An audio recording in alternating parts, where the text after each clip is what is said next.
এসে এলেম অন্বেষণের কাজে মনোনিবেশ করতেছি।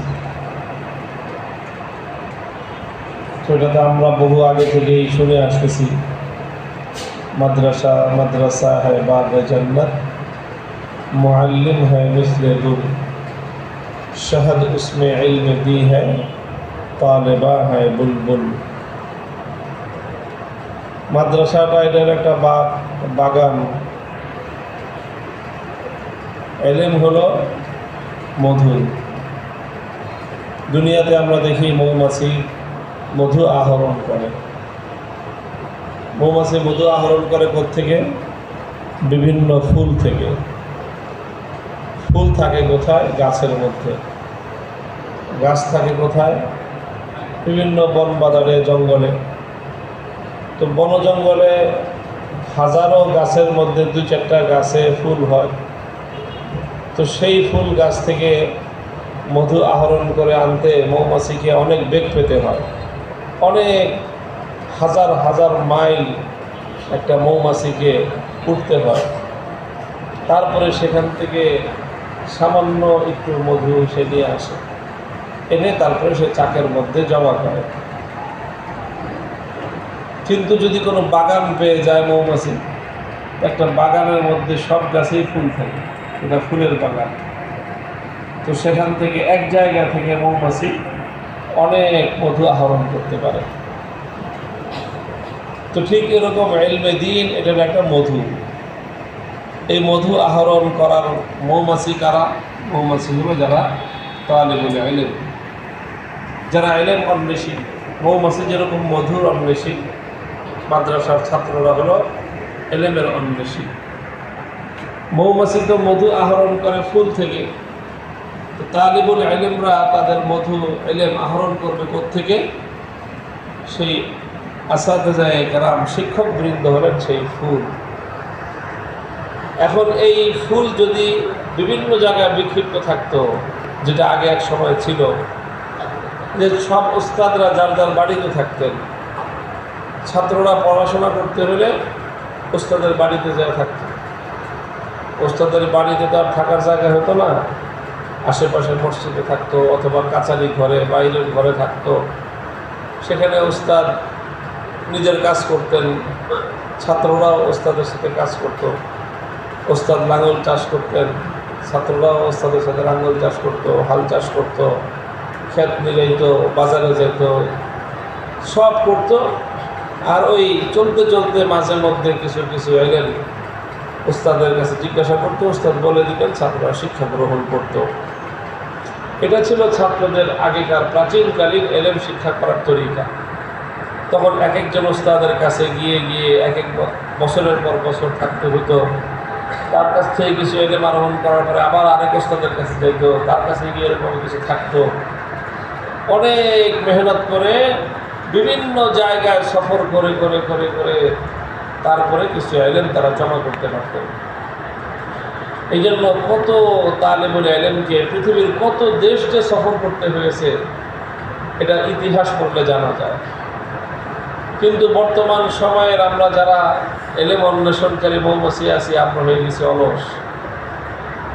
এখন আমরা ওস্তাদের কাছে গিয়ে গিয়ে এলেম অন্বেষণ করব, এটা যদি আমাদেরকে বলা হয়, তাহলে আমরা বলবো যে আমি ঘুমাইলাম, আমার একটা এলেমের দরকার নেই।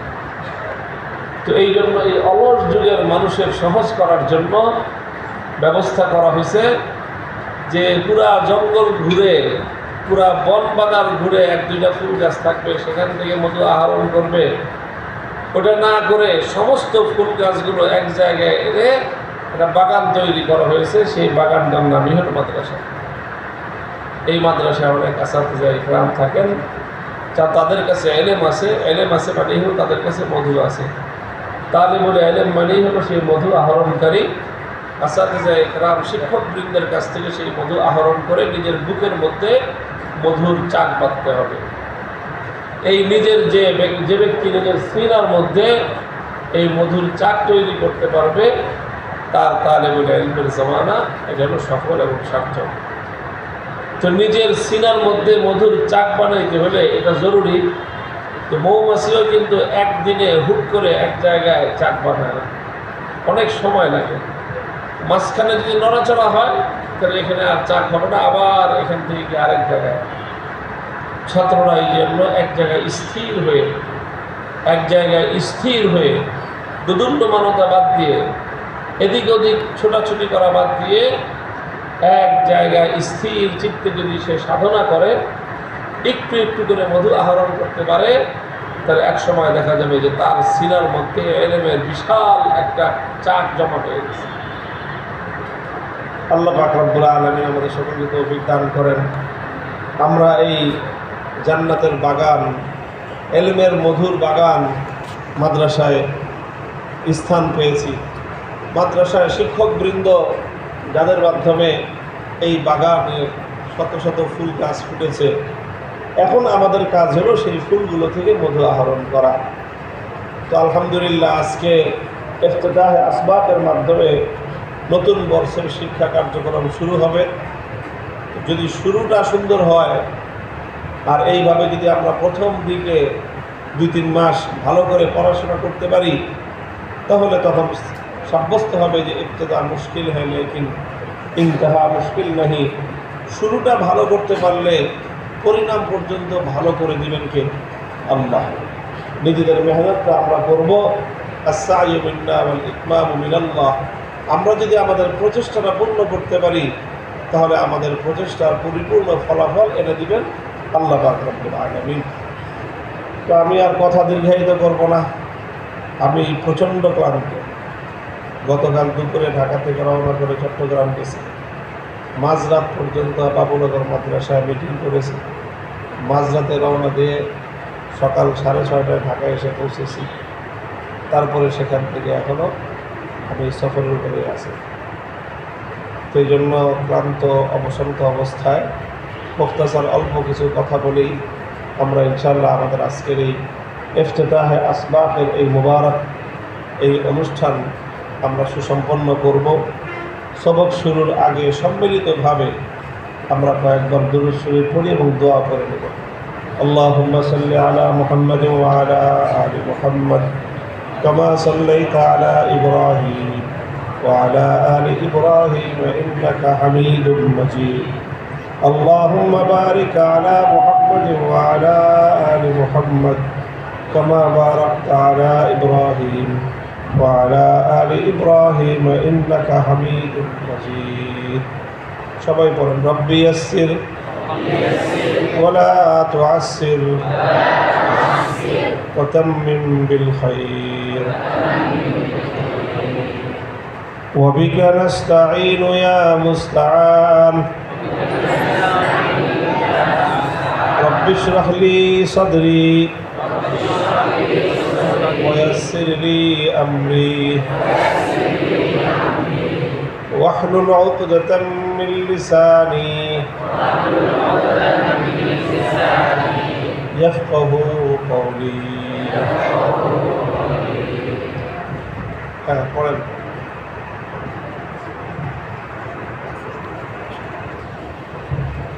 বিসমিল্লাহির রহমানির রহিম।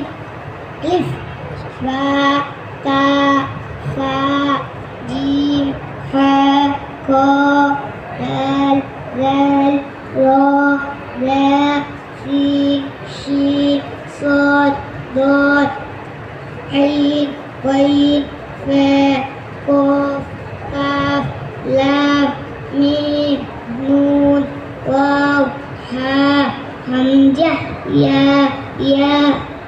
মাঝখান দিয়ে তোমার ত জ্বর হয়ে গেছে, বলো ত ত জ জ ব্যাস হয়ে গেছে।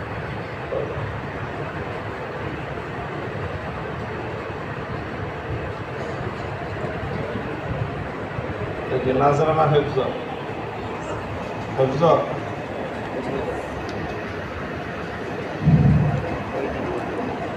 أعوذ بالله من الشيطان الرجيم. سورة الفاتحة مكية. بسم الله الرحمن الرحيم. الحمد لله رب العالمين الرحمن الرحيم مالك يوم الدين إياك نعبد وإياك نستعين اهدنا الصراط المستقيم صراط الذين أنعمت عليهم غير المغضوب عليهم ولا الضالين آمين. سورة البقرة مدنية. سورة البقرة مدنية. بسم الله الرحمن الرحيم. ألف لام ميم ذلك الكتاب لا ريب فيه هدى للمتقين الذين يؤمنون بالغيب ويقيمون الصلاة ومما رزقناهم ينفقون والذين يؤمنون بما أنزل إليك وما أنزل من قبلك وبالآخرة هم يوقنون. صدق الله العظيم. أولئك على هدى من ربهم وأولئك هم المفلحون. صدق الله العظيم. بسم الله الرحمن الرحيم. ربي يسر ولا تعسر وتمم بالخير. حرف الحجاء ألف ب ت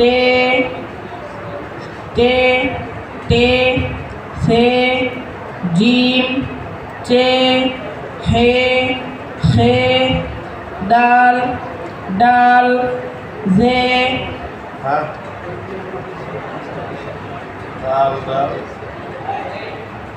دال ري ري ز ج سين شين صاد ضاد طا ظا عين غين ف قاف كاف قاف لام ميم نون واو ه همزة يا معروف يا مضموم. بسم الله الرحمن الرحيم. الحمد لله رب العالمين والصلاة والسلام على رسوله الكريم. حصة فارسي باب أول درس صرف فارسي. اصطلاحات حركت पेश और ज़बर और ज़ेर को कहते हैं। मुतहर्रक जिस हर्फ पर हरकत हो। ज़म्मा पेश फतहा ज़बर कसरा ज़ेर। मज़मूम जिस हर्फ पर पेश हो। मफ्तूह जिस हर्फ पर ज़बर हो। मकसूर जिस हर्फ के नीचे ज़ेर हो। और मारूफ। بسم الله الرحمن الرحيم. الحمد لله رب العالمين والعاقبة للمتقين والصلاة على رسوله محمد وآله وأصحابه أجمعين. بداء أسعدك الله تعالى في الدارين کے جملہ افعال متصرفہ برسیغون است ماضی و مستقبل و حال و ہر جزئی سے چیز است متفرع است ہم عزیز سے اما ماضی فعل را گویند کے بسم الله الرحمن الرحيم الحمد لله رب العالمين